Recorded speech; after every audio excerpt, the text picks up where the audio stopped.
Why is my car not starting?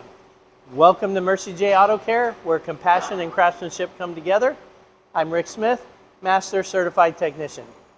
Now that can be a pretty complex question, but let's start with this. There's two different kinds of not starting. One is a cranks but no start, which is like nee, nee, nee, nee, nee, nee, nee, sounds like it's out of gas. The other one is the engine doesn't crank over. So the first one we're not going to address right now. We're going to talk about the second one. If your car does not crank over, there's a couple things you need to pay attention to. You could have a scenario where you go to start it and it sounds like a toy machine gun. Either very rapid, like brrrr, or da da da da da. Okay, that is generally going to be a weak battery. And so either your battery's old or it needs charged or something like that. Secondly, we can have a scenario where you turn it on, all your lights come on, everything. You go to start it, you kind of hear a thunk, and all your lights go out.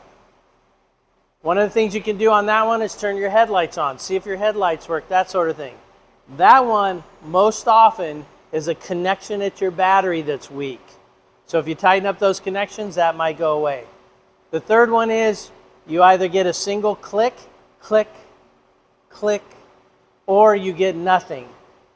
Generally speaking, that one's going to be a starter. The diagnostics are a little bit more in depth than that, but I hope that gives you an idea of why your car may not be starting. Thanks for watching, and until next time, safe travels and blessings to you.